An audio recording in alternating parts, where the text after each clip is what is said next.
सर्दी का मौसम था। मैं दोपहर में बैठी अपनी एग्ज़ाम की तैयारी कर रही थी। तभी अचानक से एक बंदर मेरे सामने आ गया। मुझे देखकर वह गुर्राने लगा। उसे देखकर मुझे भी डर लगने लगा। मैं उसे भगाने की कोशिश करती, लेकिन वह उतना ही मेरी तरफ बढ़ने लगता। डर की वजह से मैं चिल्लाने लगी। तभी आवाज़ सुनकर सामने रहने वाले पड़ोसी का लड़का आ गया और मुझे ऐसे डरता देख वह जोर से हंसने लगा। यह देखकर मुझे बहुत गुस्सा आया। वैसे भी मैं उसे पसंद नहीं करती थी। तभी उसने बंदर की आवाज़ निकालनी शुरू की। बंदर जितना गुर्राता वह भी उतना ही बंदर को डराता। आखिरकार बंदर को भागना ही पड़ा। उसके जाने के बाद मेरी जान में जान आई और मैं वहीं छत पर बैठ गई। मुझे ऐसे देखकर वह पास आकर बोला कि डरो मत, बंदर अब चला गया है। जाओ नीचे चली जाओ, आगे ध्यान रखना, तब ऊपर छत पर आओ। यह कहकर वह चलता बना। रात हुई तो मैं अपने कमरे में बैठी बात याद करने लगी कि वह सही वक्त पर आ गया और मेरी मदद की। पर यह क्या, जल्दी में उसका शुक्रिया करना ही भूल गई। चलो कह दूंगी, पास में ही तो रहता है। यह सोचकर मैं सो गई। अगले दिन मेरी निगाहें उसे तलाशती रही, पर वह नजर नहीं आया। उसके घर की तरफ देखा तो बाहर ताला लगा हुआ था।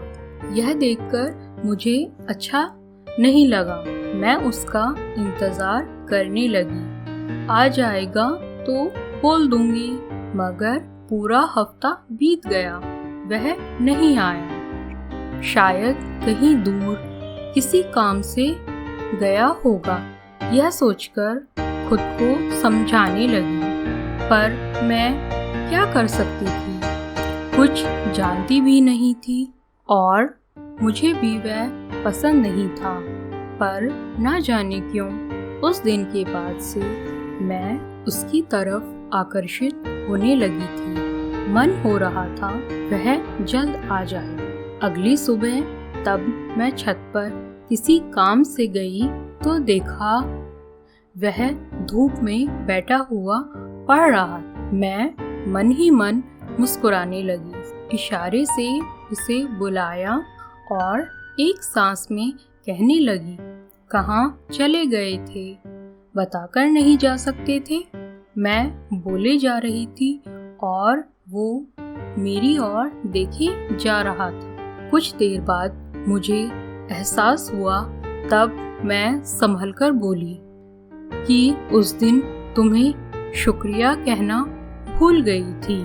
उसने मुस्कुराकर जवाब दिया, शुक्रिया की ज़रूरत नहीं है। इसके बाद हम दोनों की बातचीत होने लगी। उसकी समझदारी और सुलझी हुई बातें मुझे पसंद आने लगी। हम दोनों घंटों बातें करते रहते।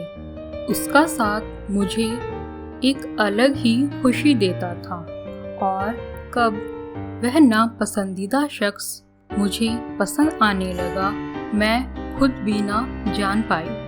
बातों ही बातों में एक दिन उसने अपने दिल की बात मुझसे कह डाली तो मैं भी इनकार नहीं कर सकी और अपनी रजामंदी दे दी। कुछ सालों के साथ के बाद हमने जीवन भर साथ रहने का फैसला कर लिया और फिर बड़ों के आशीर्वाद से हम दोनों विवाह के पवित्र बंधन में बंध गए और खुशी खुशी अपना जीवन बिताने लगे। आज मैं और मेरे पति तब भी कहीं बंदर को देखते हैं तो बिना हंसे नहीं रह पाते, साथ ही शुक्रिया कहना भी नहीं भूलते। मेरे पति मजाक करते हुए कहते हैं, बंदर ने बना दी जोड़ी।